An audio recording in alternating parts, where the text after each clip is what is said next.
Morning sunlight peeked through the blinds as I stumbled out of bed, groggy and in desperate need of caffeine. My alien maid, Zintra, had been quietly tidying up the living room when I shuffled into the kitchen. I wasn't exactly dressed to impress, just an old pair of mismatched earth pajamas and no head covering, which, unbeknownst to me, was a pretty big deal in her culture. "Good morning, Zintra," I mumbled, reaching for the coffee maker. She froze mid-swipe, her vibrant lavender skin flushing into a swirl of colors that looked like a psychedelic rave on fast-forward. Her voice trembled. You are without your coverings?" I blinked, confused. Yeah? Just woke up." "Why?" Zintra's clothing shimmered, changing rapidly from yellow to pink to an alarming shade of scarlet. To me, it looked like her outfit had gone haywire, but in her species, this was the equivalent of shouting, "Emergency! I must prepare. This is most unexpected," she stammered before bolting out of the kitchen, leaving behind a feather duster and a faint trail of glittering alien pollen. I stood there, coffee mug in hand, scratching my head. It was way too early for intergalactic melodrama. About 10 minutes later, I found her in the living room, pacing nervously. She clutched something that resembled a glowing beach ball, muttering to herself in her native tongue. I caught snippets of her words through the translator device on my wrist. "Union accepted, improper timing." "Zintra, what's going on?" I asked, still groggy but now genuinely curious. She turned to me, her wide, shimmering eyes locking onto mine. Her clothing had shifted to an intense orange, which I assumed meant something serious. "Human customs are strange but bold. I did not expect your declaration so soon." "Declaration?"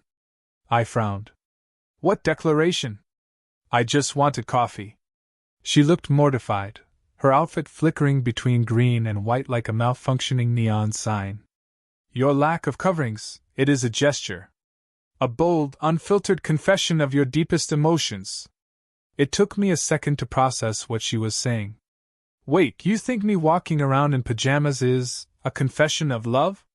Her blush deepened, the tips of her tentacle-like hair curling inwards. "Is it not? You revealed yourself in your truest form. To my people, that is the ultimate statement of vulnerability and devotion." I laughed, partly out of disbelief and partly because the absurdity of the situation was starting to wake me up better than the coffee ever could. "Zintra, I think there's been a misunderstanding. On Earth, pajamas are just what we sleep in. It doesn't mean anything." Her expression shifted, a mix of relief and skepticism, but her outfit still clung to a cautious green hue. "Your Earth customs, so peculiar." "But—" She glanced at the glowing orb in her hands, as though reconsidering something. "Listen," I said, trying to lighten the mood. "If I wanted to confess anything, I'd do it over dinner. Not while half asleep and desperately needing caffeine." Her outfit softened into a pale blue, a color I assumed meant she was calming down. "Dinner, yes. A more appropriate setting." For a moment, I thought I'd managed to clear up the misunderstanding. But then she said something that made my stomach drop. "I will begin preparations immediately." "Preparations for what?" She smiled, a small, almost shy smile that I had never seen before. "For our union, of course. Dinner will be our ceremonial beginning. My family will be most pleased." I stood there, completely dumbfounded, as she marched off with purpose, the glowing orb tucked under her arm. She hummed a tune I didn't recognize, her clothing now a determined orange. It wasn't until she disappeared down the hall that it hit me. Zintra wasn't just planning dinner. She was planning a wedding. And I was apparently the groom.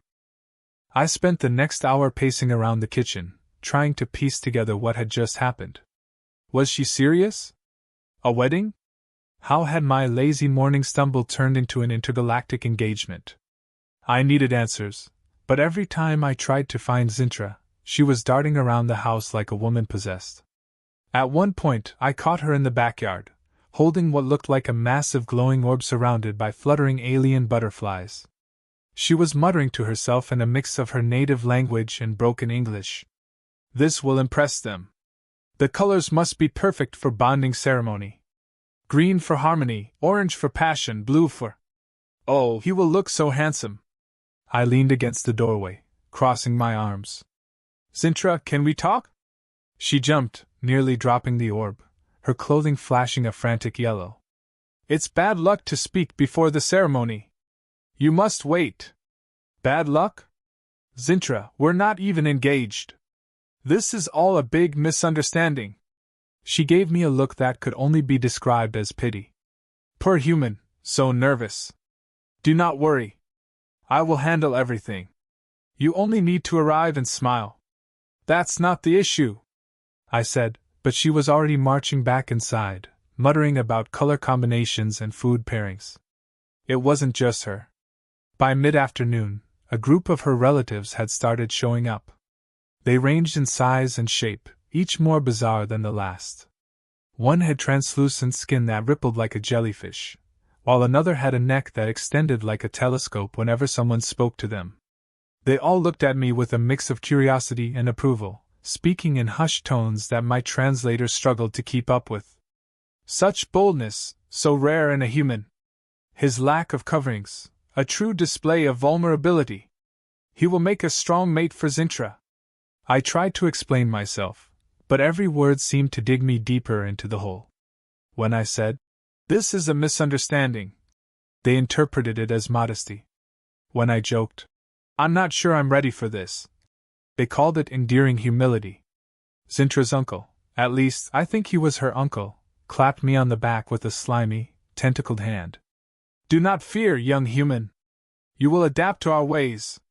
Zintra will teach you well." "Teach me what?" I asked, horrified. "Everything," he said with a toothy grin that was way too wide for comfort. Meanwhile, Zintra was bustling around the living room, setting up what looked like an elaborate altar. Brightly colored fabrics draped over the furniture, strange glowing crystals lined the shelves, and the scent of something both floral and spicy filled the air. I finally cornered her while she was arranging a tray of food that looked suspiciously like alien aphrodisiacs. Fruits that glistened like they were sweating and something that resembled a glowing marshmallow. "Zintra, we need to talk," I said firmly. She barely glanced at me. Yes, after the ceremony. It is not proper to converse before vows are exchanged." "Vows? Zintra, I didn't agree to any of this." Her clothing flashed a defensive red. "You touched the orb. That is the agreement. I thought it was a decoration." She paused, her expression softening as she studied me. Her clothing shifted to a pale green, which I was starting to recognize as concern. "You did not know?" "No, I didn't know. On Earth, touching stuff isn't a marriage proposal." She sighed, her shoulders slumping. "Your customs are so strange. But it is too late now. The preparations are underway, and my family will arrive soon. To back out would bring great dishonor." "Dishonor? I didn't even know I was in the running." Before I could argue further, the doorbell chimed, and more relatives poured in. They carried gifts, some of which looked like living creatures, squirming in translucent boxes, and all of them smiled warmly at me as though I'd just won the lottery. One elderly alien handed me a garment that looked like a combination of a toga and a disco ball. "You must wear this for the ceremony," she said, her voice crackling through the translator. "It will enhance your pheromones." "Pheromones?" I yelped, but she had already waddled off to join the others. Zintra appeared at my side, her outfit now a steady, confident orange. "It is a great honor, you know. My family is very impressed by your boldness. They say no other human would have dared to approach me so openly." "Zintra, I wasn't approaching you. I was half asleep and looking for coffee." She smiled, patting my arm. "Humility is a virtue. It will serve you well as my mate." I groaned, burying my face in my hands. This was spiraling completely out of control, and I had no idea how to fix it. By the time the ceremony was in full swing, I had officially lost control of my own life. Zintra's relatives filled the living room, chattering in a mix of alien languages and heavily accented English. The translation device on my wrist was working overtime, struggling to keep up with phrases like, His pheromones are subtle yet compelling, and the fabric of his earth garments is intriguingly plain. I was wearing the ridiculous outfit they'd given me, half toga, half disco ball, and feeling like an intergalactic clown. Zintra, on the other hand, was glowing, literally. Her clothing shimmered in radiant waves of green, orange, and pink, broadcasting her excitement and pride. A booming voice interrupted my internal misery. "Let the bonding commence!" It belonged to an elderly alien with antennae so long they curled like party streamers. Apparently, he was the officiant. He held a glowing orb identical to the one I'd accidentally touched earlier, raising it high as the room fell silent. Zintra stepped forward, her expression one of calm determination. She handed me a small, squishy object that looked like a cross between a jellyfish and a cupcake. "Eat," she whispered, her voice tinged with excitement. "What is it?" I whispered back. "It symbolizes unity and trust. You eat half, I eat half. It is tradition." I glanced around the room, all eyes on me. Reluctantly, I took a bite. The texture was like chewing a balloon filled with syrup, and the taste wasn't much better. Zintra smiled, taking her own bite without hesitation. The crowd erupted into applause, their clothing flashing bright, celebratory colors. I tried to smile through the taste lingering in my mouth, but it felt more like I was grimacing. Next came the vows. At least, that's what Zintra called them, but they were less about love and more about absurd promises. "You must pledge to protect me from predators, both physical and emotional," she said solemnly. Sure. I guess?" I replied, thoroughly confused. "And I pledge to honor your human ways, even the ones that make no sense," she added, her clothing shifting to a sincere blue. The officiant nodded approvingly, then turned to me. "You must now present a gift to prove your worthiness." "A gift?" I repeated, panicking. "No one told me about a gift." Zintra leaned in, whispering urgently. "Anything will do. It is the gesture that matters."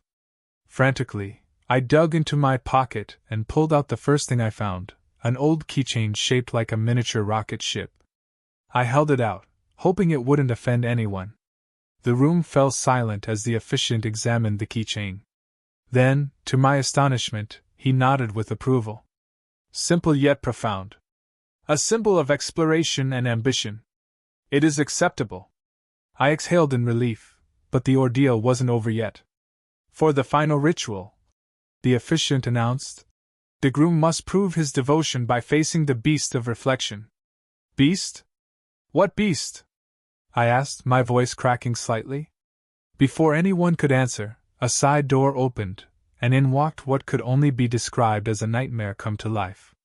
The beast was a holographic projection, but that didn't make it any less terrifying. It had glowing red eyes, rows of razor-sharp teeth, and claws that looked like they could tear through steel. "It is a symbolic challenge," Zintra whispered. "You must face the beast and declare your courage." "You could have mentioned this earlier," I hissed. She smiled apologetically. "You're doing great." The beast roared, its holographic form towering over me. My first instinct was to run, but the expectant gazes of Zintra's relatives rooted me to the spot. Taking a deep breath, I stepped forward, my heart pounding. I'm not afraid of you," I said, trying to sound confident. The beast roared again, its claws swiping inches from my face. I flinched, but to my surprise the crowd cheered. "Yes! Face it with resolve!" one of Zintra's uncles shouted. "Show your strength, human!" another added. Realizing this was all for show, I squared my shoulders and shouted, "I'm not afraid of you, holographic nightmare thing!" The beast paused, tilted its head, and then vanished in a puff of light. The crowd erupted into cheers and applause, their clothing flashing celebratory colors. The officiant raised his arms. "The bond is sealed. Let the festivities begin." Festivities, as it turned out, involved an overwhelming amount of alien food, strange music, and awkward conversations with Zintra's relatives. I was bombarded with questions about Earth, most of which revolved around mating rituals and whether human pheromones could be bottled. Through it all, Zintra stayed close, her clothing now a soft, affectionate pink. Despite the chaos, she seemed genuinely happy, which only made me feel guiltier for letting this farce go on. As the evening wore on, I found myself sitting beside her, picking at a plate of unidentifiable food. "Zintra, we really need to talk," I said quietly. She tilted her head, her expression curious. "Yes, my mate?" I winced. "About that." As the last of the alien guests shuffled out, I finally had a moment to breathe. The living room was a disaster. Streamers of glowing fabric draped over furniture, plates of half-eaten alien food scattered everywhere, and the faint scent of whatever unholy spice they'd been using still lingering in the air. Zintra sat across from me, her expression serene, her clothing now a soft lilac that I'd learned meant satisfaction. "That was a wonderful bonding ceremony," she said, her voice filled with contentment. I pinched the bridge of my nose, trying to summon the right words. "Zintra, we need to clear something up. I didn't know I was agreeing to anything when I touched that glowing orb. Back on Earth, touching random objects isn't a proposal, it's just touching a random object." She tilted her head, studying me with a mix of curiosity and confusion. "But you completed the rituals. You even faced the beast of reflection. Why would you do all that if you did not wish to bond with me?" "Because I didn't know what I was getting into," I said, exasperated. "I thought this was some kind of weird housewarming party or, I don't know, an alien holiday." Her outfit flickered between green and white, a clear sign of her conflicted emotions. "So, you do not wish to be my mate?" The sadness in her voice caught me off guard. I sighed, running a hand through my hair. "It's not that, Zintra. You're great, really. It's just, humans don't bond like this. We get to know each other first. Spend time together. Build a connection." She considered my words carefully, her clothing shifting to a thoughtful shade of blue. "So on Earth you would have courted me first?" "Exactly," I said, relieved that she seemed to understand. Her expression softened, and to my surprise she smiled. "Then we shall court." I blinked, caught off guard. "Wait, what? If it is human tradition to court before bonding, then we shall follow your customs," she said matter-of-factly. "It will give us time to build a connection, as you said." I opened my mouth to argue, but the sincerity in her eyes stopped me. It wasn't just her clothing that reflected her emotions, her entire demeanor radiated hope and determination. For all the chaos and confusion, Zintra had genuinely tried to make this work. "All right," I said reluctantly. "We'll take it slow. But no more surprise ceremonies, okay?" She nodded solemnly. "Agreed." The next few weeks were interesting, to say the least. Zintra took the idea of courting very seriously, diving headfirst into learning human traditions. Unfortunately, most of her knowledge came from poorly translated Earth media, which led to some bizarre situations. One day, she surprised me with a candlelit dinner, complete with an alien version of spaghetti that glowed in the dark. "I read that humans bond over shared meals," she said proudly, sliding a plate in front of me. The spaghetti tasted like mint-flavored rubber bands, but I didn't have the heart to tell her. "This is thoughtful," I said, forcing a smile. Another time, she insisted on watching an Earth romantic comedy together, convinced it would teach her how humans expressed affection.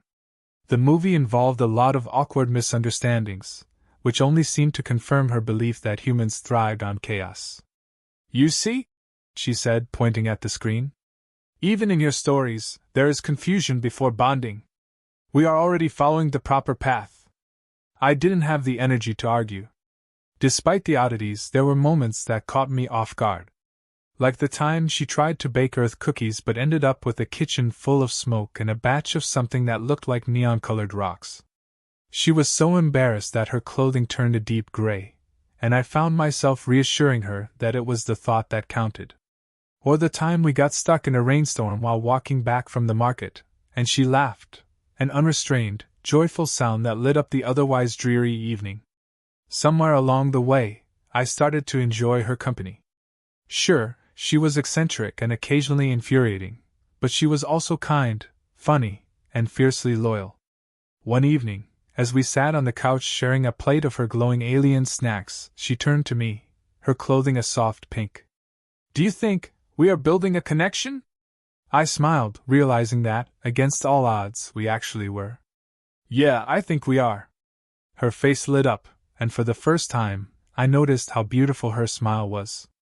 The next morning, I found a small, glowing orb on the kitchen counter with a note attached. It read, "When you are ready." I chuckled, shaking my head. Zintra might have been a walking misunderstanding, but she was also one of the most genuine people, well, aliens, I'd ever met. Maybe this whole bonding thing wasn't such a bad idea after all.